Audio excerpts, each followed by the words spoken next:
Oui, frères et sœurs, nous nous retrouvons encore pour continuer notre enseignement sur la fin des temps. Le dimanche passé, nous nous sommes arrêtés au 6e sceau, le sceau dans lequel s'est passé l'enlèvement de l'Église. Et juste après, nous avons vu que la lumière s'est obscurcie, donc la grâce de Dieu a quitté le monde. Et les anges qui étaient prêts à faire du mal se sont positionnés dans les 4 coins du monde, dans les 4 coins de la terre. Mais un 5e ange qui leur disait de ne pas faire du mal à la terre.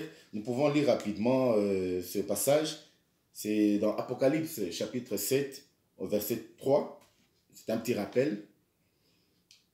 L'ange disait, le 5e ange disait, ne faites point de mal à la terre, ni à la mer, ni aux arbres, jusqu'à ce que nous ayons marqué du sceau le front des serviteurs de notre Dieu. Je vais revenir un peu sur ce texte, parce que l'ange qui dit de ne pas faire du mal à la terre, ni à la mer, ni aux arbres, mais l'ange ne parle pas des animaux. Mais pourquoi? Parce que nous devons comprendre de quoi il s'agit. Quand l'ange parle de ne pas faire du mal à la terre, que représente la terre dans ce texte ou dans cette vision de Jean? La terre représente tous les hommes qui ont entendu parler de Dieu, qui se sont fait certainement baptiser, mais ces gens continuent à demeurer dans la vie totalement charnelle. Ils ne marchent pas dans la volonté du Seigneur. Ils connaissent Dieu, mais ils continuent à vivre selon l'homme ancien, c'est-à-dire l'homme qui était sous l'empire du diable. Donc toutes les convoitises du monde sont en eux. C'est ce qu'on appelle, ce qui représente la terre. Il dit aussi la mer, il parle de la mer. Que représente la mer? La mer représente toutes les tribus, toutes les nations, tous les peuples qui ont des dieux différents de notre Dieu vivant. Ce sont ces gens qui ne reconnaissent pas le Dieu vivant, Yahweh l'Éternel, ou alors ce sont des athées qui disent que nous ne croyons en rien. Mais en réalité, ils sont éloignés de la gloire de Dieu, ils sont éloignés de la présence de Dieu parce qu'ils ne veulent pas reconnaître, ils ont entendu parler de lui, mais ils ne veulent pas. Ils ne connaissent pas ce Dieu-là. Ces gens représentent la mer. Ce sont des grandes foules. D'ailleurs, dans l'Apocalypse, plus tard, nous allons voir que la grande prostituée est assise au-dessus des grandes eaux. Ces eaux représentent les nations, les peuples, mais qui n'ont pas comme Dieu le véritable Dieu vivant. Voilà ce que représente la mer. Ensuite, il parle des arbres. Que représentent les arbres? Les arbres représentent ces hommes de Dieu. Puisque quand vous regardez l'arbre, le sommet de l'arbre est toujours ce qu'on appelle la cime de l'arbre, atteint toujours des très grandes hauteurs. Quand on est sur la terre, quand on est au sol, on a du mal à voir le sommet de l'arbre. Pourquoi? Parce que l'arbre grandit, mais sa cime atteint des niveaux que l'homme, des fois, l'homme qui est sur Terre, aujourd'hui, bon, avec les immeubles, on peut voir, ou avec les avions, on peut voir la cime des arbres, mais l'arbre reste quand même élevé en hauteur. Alors l'arbre représente des gens, des hommes ou des femmes qui sont investis dans des ministères, dans la parole de Dieu. Ils sont pasteurs, ils sont évangélistes, ils sont docteurs, ils sont tout ce que vous pouvez imaginer.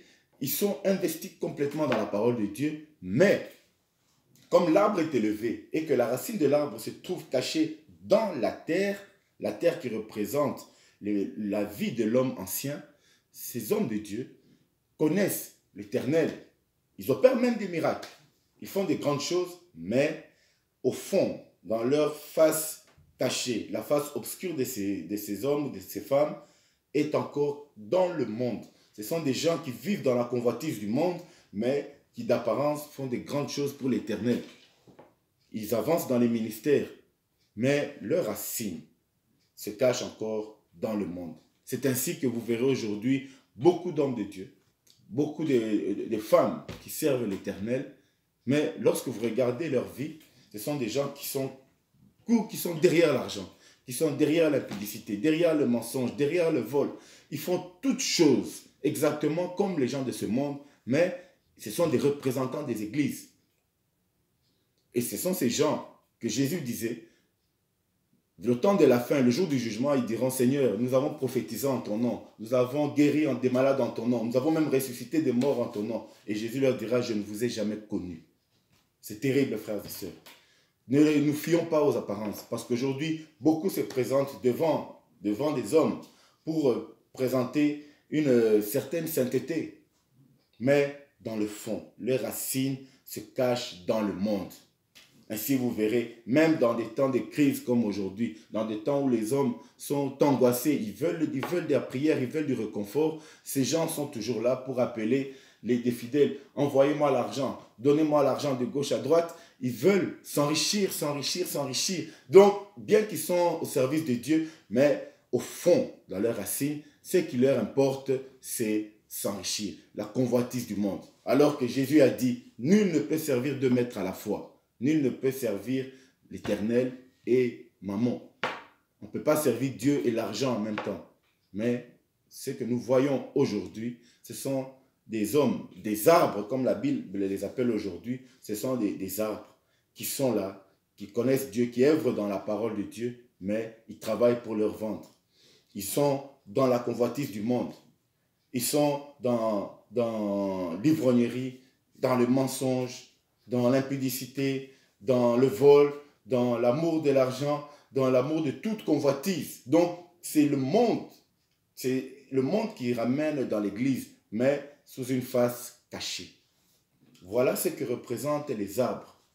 Et aujourd'hui, le monde est en train de basculer parce que ces hommes et ces femmes commencent à être dévoilés. C'est terrible, frères et sœurs. C'est terrible. Aujourd'hui, les gens vont dans des églises pour être sauvés. Mais comme Jésus disait aux pharisiens, vous prenez des gens, vous faites des prosélytes. Il y a des gens qui reconnaissent qui reconnaissent la religion et qui reconnaissent vos doctrines. Mais ces gens, au lieu de les amener pour être sauvés, vous les amenez directement en enfer. Et c'est ce qui se passe aujourd'hui. Les gens vont à l'église croyant qu'ils vont retrouver le Seigneur, mais ils se retrouvent dans des endroits où ils sont enfermés. Et comme la vision de leurs dirigeants n'est pas de présenter la parole de Dieu et que de sauver les âmes, non, ils se retrouvent coincés dans un système où c'est la convoitise du monde qui les accompagne, qui les entoure et qui les enveloppe. Faisons très attention, frères et sœurs. Voilà ce que représentent la terre, la mer et les arbres. Donc vous voyez que les anges qui voulaient faire du mal à la terre reçoivent une instruction de ne pas encore faire du mal à tous ces gens, parce que c'est tous les gens dont on a cité, les hommes dont on a cité, parmi ces gens, il y a ceux qui ont entendu parler de Dieu. Peut-être ils ne veulent pas le suivre, ou ils ne marchent pas dans sa volonté, ou ils marchent dans sa volonté, peut-être un peu, mais en continuant à faire les choses du monde. Alors l'ange leur donne encore un petit temps. Il dit, nous allons souffler un souffle de vie. Et tous ceux qui vont entendre, tous ceux qui vont reconnaître, tous ceux qui vont accepter ce souffle de vie vont revenir et ils auront ce qu'on appelle la marque sur le front. C'est-à-dire leur pensée sera complètement retournée vers le Seigneur. Ils vont se détourner du mal et revenir au Seigneur pour avoir cette marque sur le front. Voilà, c'était juste un rappel. Alors, passons maintenant au 7e sceau. Apocalypse chapitre 8, et nous commençons au premier verset. Quand il ouvrit le 7e sceau, il eut dans le ciel un silence d'environ une demi-heure. Et je vis les 7 anges qui se tenaient devant Dieu, et 7 trompettes leur furent données. Et un autre ange vint et se tint sur l'autel, ayant un encensoir d'or. On lui donna beaucoup de parfums, afin qu'il les offrît avec les prières de tous les saints sur l'autel d'or qui est devant le trône. La fumée des parfums monta avec les prières des saints de la main de l'ange devant Dieu. Et l'ange prit l'encensoir, le remplit du feu de l'autel et le jeta sur la terre. Et il eut des voix, des tonnerres, des éclairs et un grand tremblement de terre. Voilà le 7e sceau Que se passe-t-il lorsque l'agneau ouvre le 7e sceau? Vous savez, après avoir ouvert, on avait vu les 4 premiers sceaux où il dévoilait la puissance de l'ennemi, comment il va agir. Nous avons vu le 5e sceau où l'Éternel est en train de préparer la vengeance. Le 6e sceau où l'Éternel prend son église, enlève son église, et les anges sont prêts maintenant pour venger le sang des innocents. Et voilà maintenant que nous arrivons au 7e et dernier sceau. Et qu'est-ce qui se passe? Lorsque le sceau est ouvert, il dit qu'il y a dans le ciel un silence d'environ une demi-heure. Que représente le silence et pourquoi une demi-heure? Parce que dans le temps que nous connaissons, lorsqu'on parle d'une demi-heure, il s'agit de 30 minutes. Ça, c'est sur la terre. Mais ici, on n'est pas sur la terre. Et on relit le texte. Quand il ouvrit le 7e sceau, il y eut dans le ciel. On se trouve au niveau du ciel. Alors, je vais expliquer quelque chose.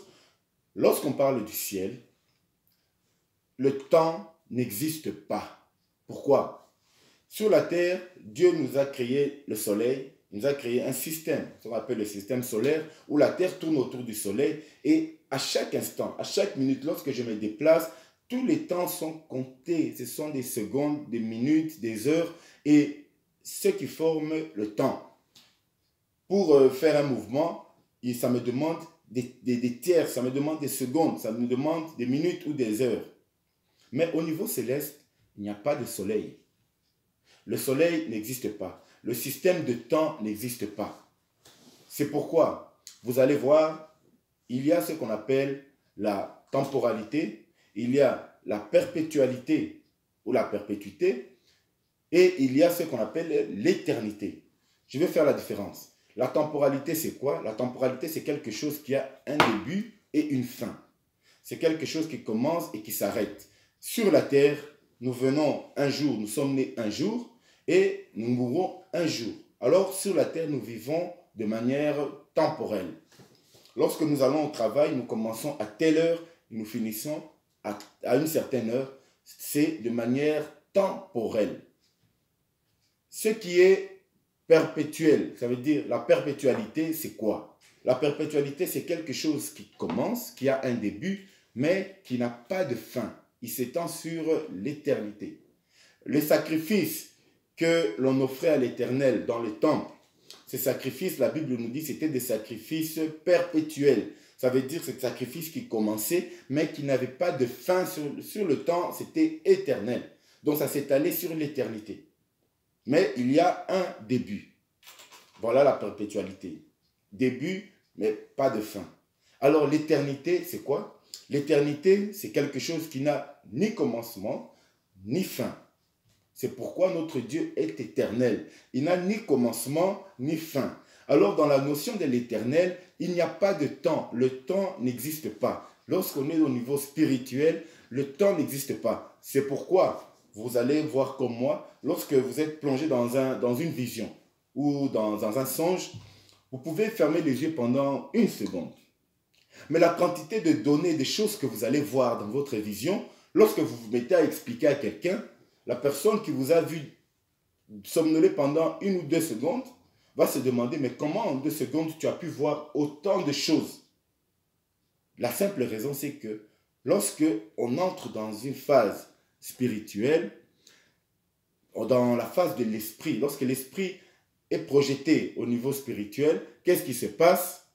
On est dans l'éternité, et dans l'éternité, il n'y a pas de temps. Ça veut dire, en une fraction de seconde sur la terre, on peut voir une quantité de choses que sur la terre, même en expliquant ou en effectuant les mêmes choses, ça nous prendra peut-être des heures, voire des jours. C'est ça le monde éternel. Alors Dieu n'a ni commencement ni fin. C'est pourquoi on l'appelle le cercle. Quand vous prenez un cercle, on vous demande où est le début et où est la fin du cercle. Personne ne sait. Parce que n'importe quel point sur le cercle peut être le début, n'importe quel point peut être la fin. Alors, l'Éternel porte aussi ce nom du cercle. Voilà que représente l'éternité.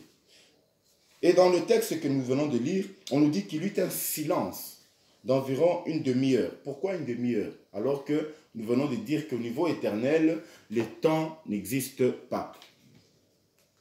Alors nous allons lire un texte pour comprendre. Allons dans Jean chapitre 5 et au verset 35. Jean chapitre 5, l'évangile de Jean, chapitre 5 et au verset 35. Voilà, Jean chapitre 5, et ici c'est Jésus qui parle. Voilà, je lis. Il parle de Jean-Baptiste. Jean-Baptiste qui était un homme important. Jésus dit que c'est le plus grand des prophètes parce que c'est lui qui est venu pour tracer le chemin du Seigneur. Écoutez ce que Jésus dit. Jean était la lampe qui brille et qui brûle. Vous avez voulu vous réjouir une heure, Jésus précise une heure, à sa lumière. Moi j'ai un témoignage plus grand que celui de Jean, car les œuvres que le Père m'a donné d'accomplir, ces œuvres même que je fais, témoignent de moi que c'est le Père qui m'a envoyé. Alors Jésus dit aux hommes que lorsqu'ils voyaient Jean prêcher, baptiser, l'homme c'était un homme rempli de lumière, en lui brûlait l'Esprit de Dieu. Et les gens voulaient demeurer avec Jean. Jésus dit, il voulait demeurer avec lui une heure dans sa lumière. Mais que représente une heure? Parce qu'on ne dit pas, ce n'est pas le temps. Vous comprenez qu'il ne s'agit pas du temps. Jésus voulait simplement dire que vous voulez rester totalement dans la lumière de Jean. Parce que en Israël, les Juifs le considéraient comme le Messie. Ils l'ont même posé la question, est-ce que tu es le Messie? Et Jean-Baptiste qui dit non, je ne suis même pas capable, je ne suis même pas digne de dénouer ces nœuds. Et les hommes, pour eux, Jean, avec tout ce qu'il dégageait, cet homme était considéré comme un Messie, un homme très puissant. Et les gens voulaient demeurer totalement, ils voulaient demeurer pour toujours avec lui. Ils voulaient vivre totalement, rester totalement dans cette lumière. Mais Jésus qui leur dit, vous voulez demeurer une heure avec Jean. Alors là, une heure représente une totalité. Demeurer complètement, totalement avec lui. Alors revenons dans notre texte, parce que là on a parlé d'une heure, mais dans notre texte, dans l'Apocalypse 8, on nous parle d'une demi-heure. Que représente une demi-heure? Quand il ouvrit le 7e sceau, il eut dans le ciel un silence d'environ une demi-heure. Alors, comme dans le ciel, il n'y a pas de temps, Jésus ne parle pas, ce n'est pas le temps qu'il précise. Il dit ceci, que bien que l'Église a été enlevée, la grâce de Dieu s'est retirée du monde, mais Dieu laisse encore un silence d'une demi-heure qui veut dire quoi? Il laisse encore un temps de grâce. Le silence représente le temps de grâce. Les hommes devaient subir le mal parce que les anges étaient déjà positionnés, mais on leur laisse encore un temps de grâce. Un temps de grâce. Et ce temps sera pas complet. Ça veut dire que cette grâce ne sera pas complète puisqu'on a dit qu'une heure représentait le complet, ça veut dire la totalité, vivre, demeurer longtemps, totalement avec la personne, avec quelque chose, demeurer dans quelque chose totalement. Mais ici, une demi-heure, ça veut dire que la grâce ne sera plus totale, mais ça sera une grâce partielle. Ça sera juste une infime quantité de grâce. Dieu retire sa main, mais tellement que Dieu est amour, il est miséricordieux. C'est lui qui ne veut pas la mort du pécheur, il veut qu'ils se répandent et qu'ils aient la vie éternelle. C'est pour ça que malgré son départ, Dieu laisse quand même une petite lueur de grâce pour permettre aux gens qui ont raté l'enlèvement de revenir. C'est pourquoi d'ailleurs Dieu va permettre qu'il y ait un souffle de vie afin que les pensées des hommes, donc sur leur front, que la pensée se trouve au niveau du front, que la pensée des hommes retourne vers l'Éternel, qu'ils reconnaissent le Dieu, même s'ils ont raté l'enlèvement, mais qu'ils reconnaissent ce Dieu et qu'ils reviennent à lui, qu'ils abandonnent le mal, qu'ils abandonnent leur péché, qui retourne encore. Il y a encore cette possibilité. C'est pourquoi la Bible nous dit qu'il y eut un temps, une demi-heure de silence. Ça veut dire encore une infinité, donc une petite quantité de grâce que Dieu a laissé encore pour les hommes. Parce que Dieu veut que tout le monde soit sauvé. Voilà l'explication de ce petit texte. Donc je relis. Quand il ouvrit le 7e sceau, il eut dans le ciel un silence d'environ une demi-heure. Donc quand il ouvrit les textes, il eut un petit moment, il eut encore une petite quantité de grâce qui demeurait pour ceux qui recevaient ce souffle de vie, on leur a laissé encore l'occasion de recevoir une petite quantité de grâce afin de revenir à Dieu. Vous savez, Dieu est bon. Dieu, le but de Dieu, même dans toutes les catastrophes qui vont suivre, ce n'est pas de détruire l'homme d'abord, non. C'est pour que l'homme comprenne le mal dans lequel il est et qu'il revienne à Dieu. Vous savez, aujourd'hui, lorsque nous voyons cette situation, par exemple, de la pandémie dans laquelle nous sommes, beaucoup de gens retournent à Dieu. Pourquoi? Parce qu'il y a le malheur qui se présente devant eux. Parfois, il faut amener quelqu'un dans des situations difficiles pour que la personne comprenne qu'elle était perdue et qu'elle revienne à la raison, qu'elle revienne à Dieu. Et c'est ce que Dieu est en train de faire ici. Dans les 7 trompettes, surtout les trompettes qui vont suivre les 4 premières, Dieu n'est pas en train de frapper l'homme directement. Non, il cherche d'abord à le ramener, à faire en sorte qu'il revienne d'abord, qu'il comprenne qu'il est dans le mal et qu'il revienne, bien qu'il a raté l'enlèvement de l'Église. Ça, c'est la bonté de l'Éternel. Alors, on continue le texte. Au verset 3, « Et un autre ange vint et se tint sur l'autel ayant un encensoir d'or. On lui donna beaucoup de parfums, afin qu'il les offrit avec les prières de tous les saints sur l'autel d'or qui est devant l'Éternel. » Devant le trône. Alors, devant le trône de l'Éternel, nous avons déjà parlé de l'autel qui est le lieu de sacrifice. C'est Jésus qui s'est sacrifié pour nous. C'est par ce sacrifice que nous sommes sauvés. Alors, l'ange qui vient avec l'encensoir, vous verrez, c'est un objet dans lequel, c'est comme un réceptacle dans lequel on met de l'encens et qui donne un parfum de bonne odeur. L'ange qui utilise cet encensoir l'encensoir qu'il a, ça représente les prières.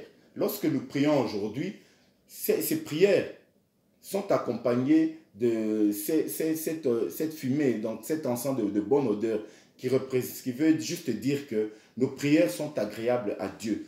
Dieu se nourrit de nos prières. Dieu aime les prières. C'est pourquoi lorsque on s'attache à Dieu et qu'on prie, l'Éternel nous répond parce qu'il aime les prières. Alors, l'ange, la Bible nous dit bien que on donna beaucoup de parfums afin qu'il les offre à Dieu avec les prières des saints. Vous voyez, nos prières, lorsque nous prions, cela arrive aux mains de l'ange et tout devient agréable à Dieu. Nos prières sont agréables. Et c'était ainsi chaque fois. Donc nos prières, à chaque fois que nous sommes en train de prier, de jeûner, de nous mettre à part pour Dieu, tout ça est agréable. Et on dit que l'ange était en train d'offrir à Dieu l'encens, donc cette fumée, ce parfum qui accompagnait nos prières, parce que nos prières étaient agréables.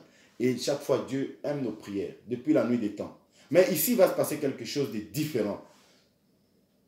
Qu'est-ce qui se passe? L'ange qui offre les prières à Dieu, comme d'habitude, des prières qui sont agréables, Dieu aime nos prières, mais là, après l'enlèvement de l'Église, juste au 7e sceau, qu'est-ce qui va se passer quand l'Église sera enlevée? Ceux qui vont rester vont continuer à prier parce qu'ils verront que la catastrophe est là. Ils vont demander la grâce de Dieu. Ils seront là pour demander le pardon de Dieu, pour demander la pénitence. Mais qu'est-ce qui va se passer? Au verset 4, on dit « La fumée des parfums monta avec les prières des saints de la main de l'ange. Et l'ange prit l'encensoir, il le remplit de feu. » Donc, au lieu que les prières aillent chez Dieu comme d'habitude, maintenant, l'ange prend l'encensoir, cet objet qui sert à ramener nos prières vers l'Éternel, il le remplit de feu. Et qu'est-ce que la Bible dit?